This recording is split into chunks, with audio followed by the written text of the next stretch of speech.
Сәлеметсіздер ме? Менің есімім Даниярбек Сұлтан және бұл Стоп коррупция бағдарламасы. Бүгін мына сауалға жауап іздейік. Этика кодексі дегеніміз не және оның қандай қажеттілігі бар? Этика кодексі ол үйлесімділіктің бір қилы жүйесі, бір тұтас құндылықтарды түсінуге көмектесетін мінез-құлық ережелер мен тыйымдарды. Қоғамдастықтың біліктілігін, беделін, мәртебесін көтеретін өзіндік ұйымдастыру.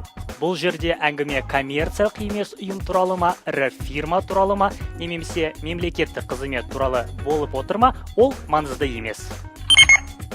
Этика кодексі қызметкердің лауазымдық нұсқауларда немесе еңбек кодексіне жазылмаған әдептілік пен құндылықтар жинағы. Ол қызметкерге белгілі бір жағдайларда өзінің қалай ұстау керектігін түсіндіреді.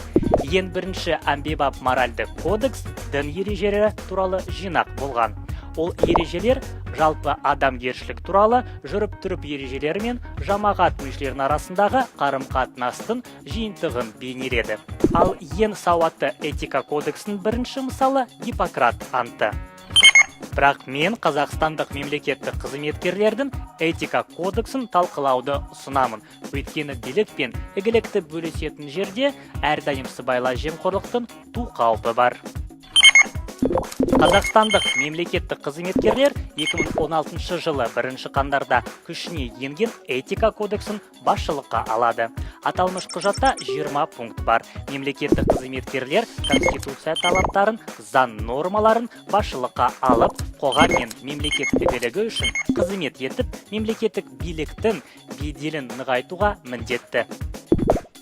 Мемлекеттік институттардың беделін түсіретін әрекет жасамауы тиіс. Қоғам және мемлекет мүддесіне қайшы келетін іс-әрекеттерге қарсы тұруы керек. Бюрократизм мен қағазбастылықтың аулақ болуы тиіс. Сондай-ақ этика кодексі мүдделер қайшылығы туындаған кезде мемлекет қызметкерлердің тәртібін нақтылап жүйелейді. Қарапайым сөзбен айтқанда, парақорлық, жақтаушылық, жебеушілік, өз мүддесін қолдау мен үшінші тұлғалардың компаниялардың мүддесін қорғау, тамыр таныстық, бұның бәрі біздің қоғамда үйреншікті болып, кеткен дүниелерге мемлекеттік қызметте заң бойынша тыйым салынған. Қызметіндегі әріптестерімен және азаматтармен қарым-қатынаста сыпайылық, әдептілік, кішіпейілдік сақтап, мәдениетті сөйлесуге тиіс. Сыртқы келбетті жалпыға ортақ іскерлік стильді, қарапайым және ұқыпты болуы тиіс. Осының барлығы мемлекеттік аппараттың абыройын нығайтуға себін тигізеді. Қызмет этикасын барлық ережелері қызметтен тыс уақытта да сақталынуы қажет. Қоғамға қарсы жүріс-тұрысқа, қоғамдық орында мас күйде жүруге, адам абыройына және қоғамдық өнегелікке нұқсан келтіретін әрекетке баруға тыйым салынады.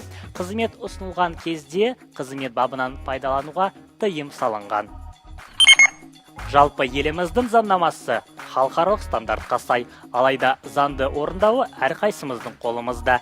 Мен құқықтық адал мемлекетті қолдаймын және сыбайлас жемқорлыққа қарсымын.